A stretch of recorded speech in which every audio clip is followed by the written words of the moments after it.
to this week in Svelte, and you're not seeing my display, but I need to fix it. Sorry.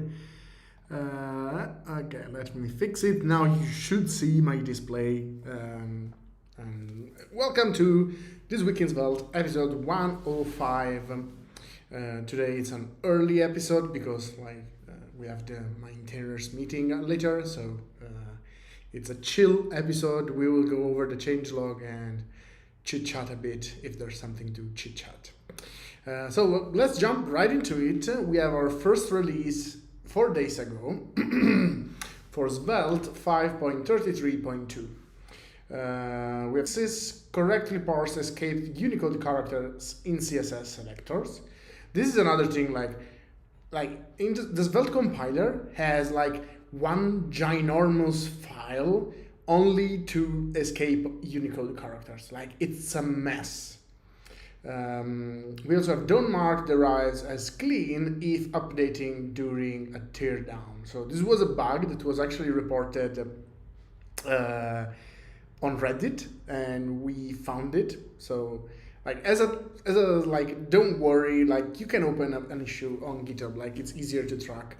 Luckily, we are still scouting Reddit and Blue Sky and stuff like that. So if you report it there, we might still see it.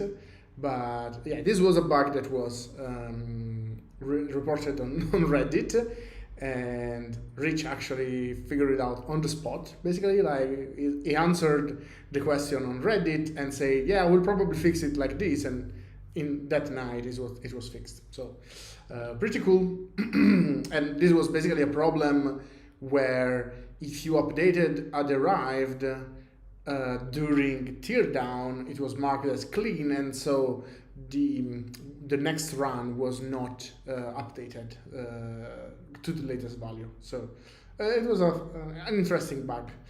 Allow using TypeScript in custom element.extend option. This was kind of a weird one, but I don't know if you know, but you can actually build web components with Svelte pretty easily. I guess you do. And you can just do Svelte options, custom element. Now we will get a warning here because technically if you want to do this, you need to also specify custom element is equal to true on the compile option.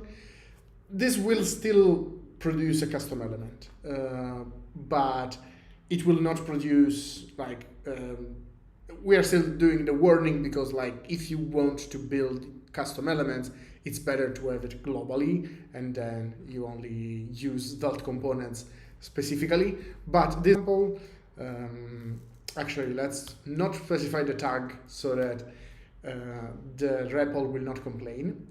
What you can do, however, is in here, you can specify I can't remember, extend function. So if you specify an extend function, you actually get the custom element class as input, and you can return whatever, another class. So you can return a class, my stuff, extends custom element class. And this is because sometimes to build custom element, it's good to add custom properties and custom methods on the class itself. And since Svelte is the one that is building the class for you, you would have no way of doing it. And so we have this extend method so that you can actually get the custom element, and you can return a new class that extends the custom element class, and you can add whatever method you want on top of it. However, there was a problem because this is technically not parsed by the Svelte compiler. And so if you were using TypeScript here, it was literally shipping TypeScript to the browser, and obviously it was causing problems. At the same time, if you were not using TypeScript here, you would get an error, and so this fix was actually allow you to write TypeScript in the custom element.extend option. There was also another PR that was contributed by, I think, a first-time contributor. I can't remember. Let me see. In new tab. Oh no, it's Sevennik, which is one like it's a very frequent contributor, but it's fixing bugs here and there. And one of the bugs was that the media element handler were not removed. The handler for the media element events were not removed, and so he removed it. Then we have narrow default checked to Boolean. This is just a matter of typing. Warn when using rest or identifier in custom element without props option. So this is another nice, like, it's related to custom element, and it was reported on Blue Sky. So another interesting bit. And the problem here is that so when you're building a custom element, if you have something like this, $props, like this, and you have this, and you have, I don't know, my thing, for example. Now, Svelte actually knows that you expect a my thing props. And so if you take a look at the JS output, you can see that, like, when we create a custom element, we are also passing my thing as a possible prop. And the reason for this is because when you use the custom element, you will need to use it like my element. You will need to pass it like this, or I think like this even. So like you cannot pass my thing like, I mean, you can pass it like this. You can pass my thing, but the problem is that this property on the element is actually all lowercase. So to access this property inside the custom element is all lowercase. So what Svelte here is doing is that they know, like we know that you want my thing camel cased, and the user is passing it camel case, but it is arriving lowercase. But since you actually specified it, we can like translate between the two. However, there is a problem if you do something like this, props. Because if you do something like this, we have no idea of the kind of props that you are expecting. And so if you would expect something like props.mything to work, it will not work because Svelte cannot do the translation between lowercase to uppercase. Another option is to add a props thing here. And when you do props, you can specify that my thing has an attribute of my thing, like this. So this is basically doing the translation between the two. I think you can even remove this if you don't want, and like Svelte will still take care of the thing. But the problem is, either you the structure inside here, or you write the props thing here. And since these bugs are actually quite different to fix, we added a warning. So now if you see, you get this warning on props here. Using a REST element or a non-destructure declaration with props means that Svelte can't infer what properties to expose when creating custom element. Consider destructuring or specifically specifying the custom element.props option. So it's a nice QL, but it's nice indeed. We then have fix handle derived destructured iterators. So this was actually reverted later because there is a problem. So in Svelte, if you do like this, let I don't know, ABC is equal to $derived something for the moment. Let's remove this and let's remove this. So if you do something like this, this is actually working. So you are destructuring A, B, and C from whatever you're passing in. And if you take a look at the output, we're doing something that is a bit weird maybe, but basically the point is you get like this is the derived that you wrote, and then this is the fixed version already.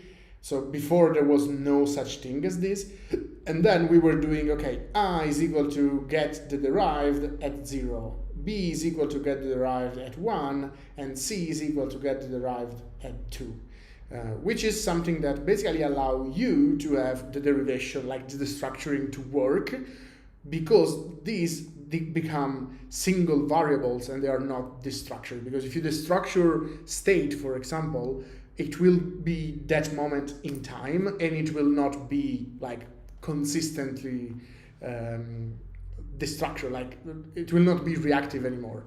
With derived, it works, especially because, like specifically because we do stuff like this. This is problematic not for arrays, but for iterators. Because if you have an iterator, something like this, like you can write function star mything, and you can yield 1, and then you can yield 2, and yield 3, maybe. And if you do console.log mything, like actually, let's say if you do const is equal to mything, and you do d, a, and f, and if you console.log d, e, and f, you can see that this is actually working normally. So if you take a look at the output, you can see that the output is actually what you would expect, because you are yielding 1, then yielding 2, then yielding 3, and this thing acts as an iterator, so you can actually destructure from it. This previously was not working in Svelte because Svelte was actually just accessing 0 and accessing 1 and accessing 2. Which is not a thing. Like, you cannot do my thing at 0. You need to call next, and you need to actually destructure and stuff like that. So this was not working before, and Sevenik, or I think Oceana actually, had a good idea, because they said, okay, to fix this problem, let's actually, oh no, this is the actual fix to the old value.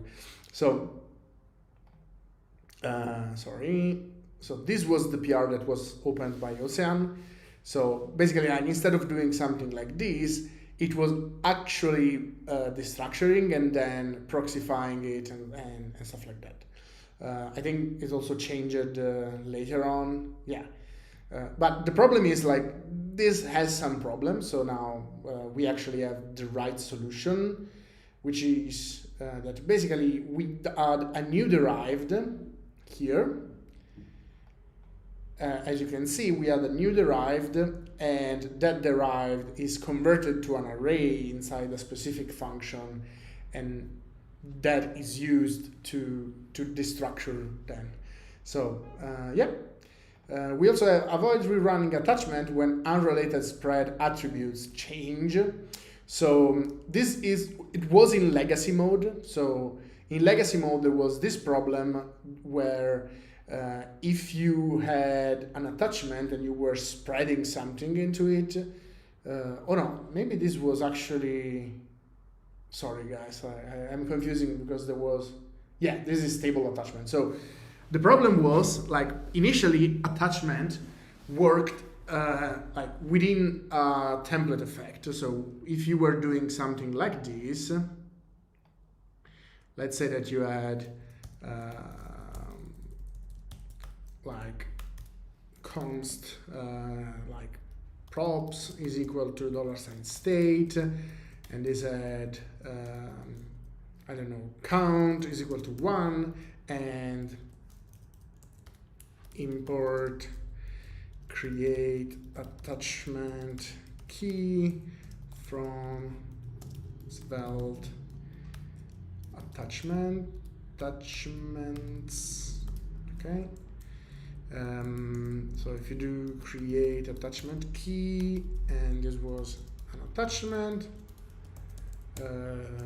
node console.log node, for example. So in the old version, if you did something like this, props, let me see if we can switch to an old version. I think we can. Let's say that we go to 5.13. Okay, so if you take a look at the compiled code here, you can see that like the attributes were spread inside a template effect.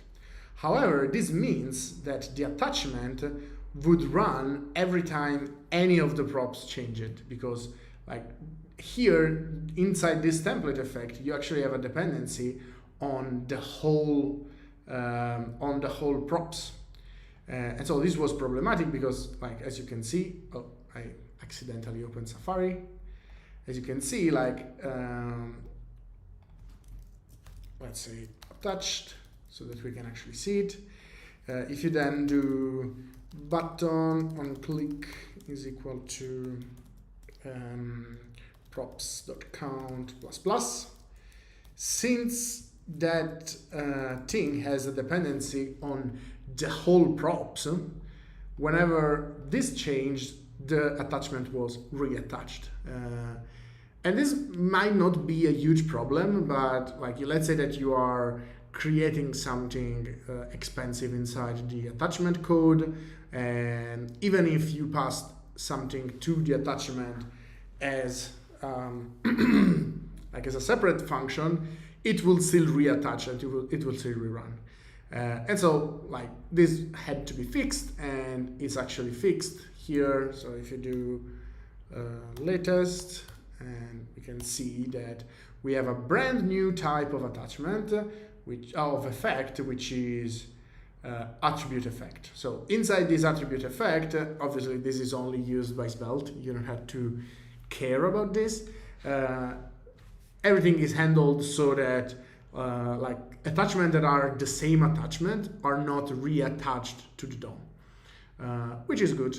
And now, as you can see, like even if you have attached, if you change the other thing, is not rerunning, which is good. Then we have falsy attachment on components. So this change actually made so that if you were using falsy attachment, so something like on a component, so let's say that you had a component and then you were spreading in the attachment inside the component, import component from component like this. Let's say that you were doing something like this with script let props is equal to $props like this. So obviously, like you can use an attachment here. So component, you can technically do add attachment and pass in an attachment like this. Attachment, but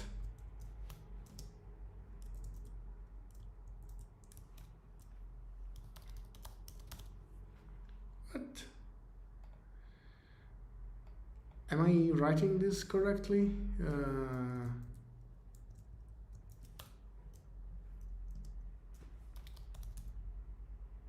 What is happening? Attachment.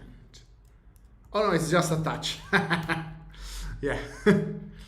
So if you did something like this, this worked absolutely fine, but you can actually do something different. So let's say that you have function attachment. You could technically do something like this. Oop. So you could technically do something like props.count is equal to 2 and attachment. So if you do something like this, I think you need to wrap it in parentheses maybe.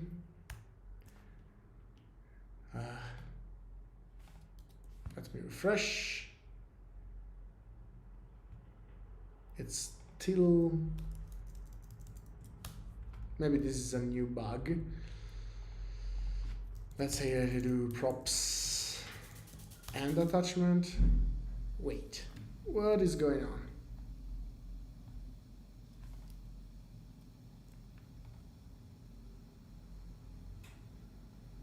Oh, I'm missing the thing. Okay, so props.count is equal to 2 and attachment. So you could do something like this. And if this is falsy on an element, it will not attach to that element. However, on the component was not working. And now it is. So this was a slight problem on how it was like compiled. This is a PR that I'm pretty happy about it because it's actually closing a very old issue. So there was this issue, like 7,160. And this is pretty nice in my opinion because up until this moment, basically you know that in Svelte you can actually do something like select value is equal to, I don't know, 1, and then if you have an option with a value of 0 and 0, an option with a value of 1. As you can see, like obviously this is not a thing in HTML, but Svelte actually provides you with the option to do that. However, there was a problem. Like this only works with JavaScript. So if you were doing this and you were SSR your application, it will not work until hydration. So like by default, this is what will be rendered. It was rendered to the HTML initially, and this is not like selecting the one, because to select one you actually need to do select like this, selected. So if you did something like this, then it will be selected.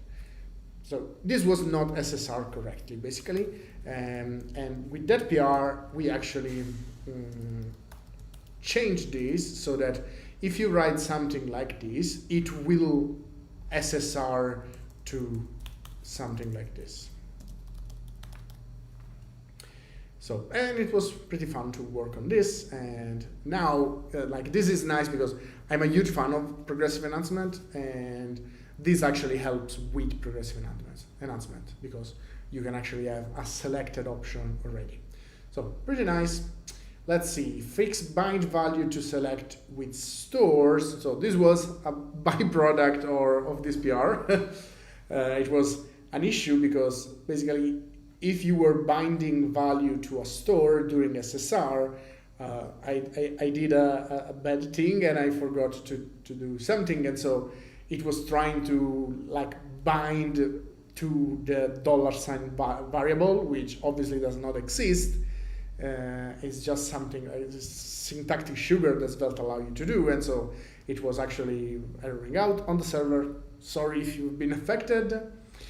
There's also another problem with select, but this was not my fault, so it's nice because it's fun because there was a lot of select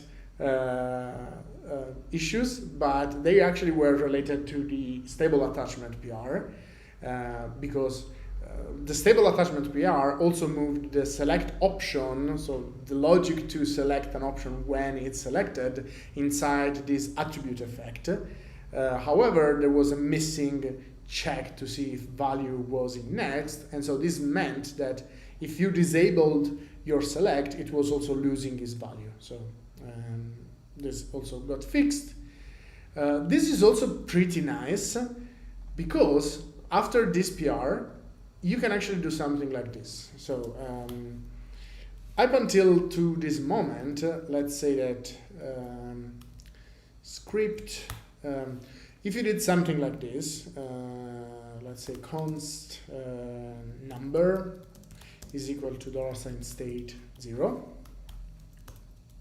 and then you did cost obj is equal to an object where the toString property returned number. So a lot of people actually start thinking of this because when an object has a toString method, this method will be called when you try to inline something. So if you do something like obj, like this object will be inlined as this number. And the nice thing is that after that change, if you have button on click number plus plus, like this, and oh, it's a const, it should be a let.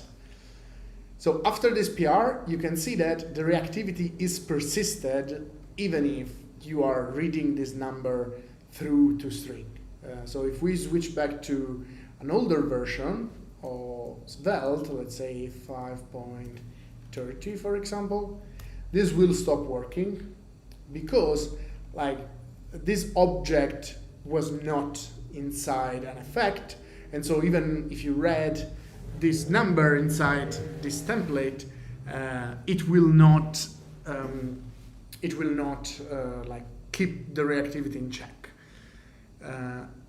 In the latest, like, so by changing this, now you can actually do this.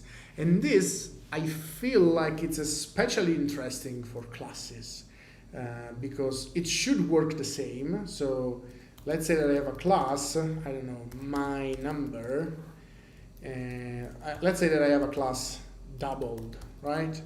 And wait, am I on the old version of Svelte? Maybe. Let's see if we switch to latest. Yeah, okay. I was curious about, I went too far. So we can do something like this. And so if we have doubled, now we can do something like const doubled is equal new doubled, and then we can pass number in. And we can do something like doubled.current and see that this will actually stay, oh, I should do ×2. So this is doubled and it works, but obviously like double.current is not the best thing in the world. Like, so let's say that you know that your class will need to be put inside a template. You can actually do to string here and return this.current, and this should unlock the possibility to just do this. Yeah, so you can see like this is much nicer, and you can just do doubled inside the template, and like it feels almost like this is actually a native number, which is nice in my opinion. It's nice. Obviously, this has some caveats because obviously if you want to use this inside an event listener, for example, you would actually need to do double the .current. So you introduce a bit of like a different way to do the same thing. So I don't know if it's actually something that you want to do, but having the possibility is definitely something nice. Let's see, use fill forward on transition animation to prevent flicker. This was a very nice bug. It may seem strange, but like there was this kind of a hold issue, and if you look at the comments here, you can see that like even Rich, for example, is I have no idea what's going on.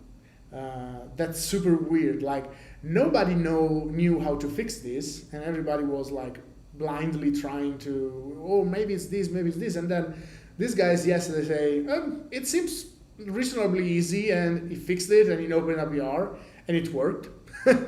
And so it's very nice. And I think I don't know if it was his first PR, but regardless, I think it's nice when people like does this kind of fixes drive by. So we finished Svelte. Let's see.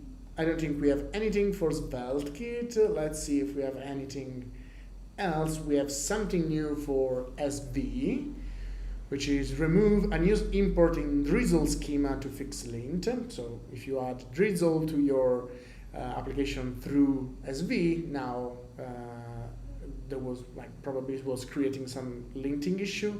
Add null check for kit in the drizzle app add-on setup. Okay, so like if you are not in a kit like if you're not in Svelte kit, it was probably failing. And that's it. And let's see if we have anything else. We don't. Okay, so that was it. This was kind of a quick one, but I mean, we went through the changelog.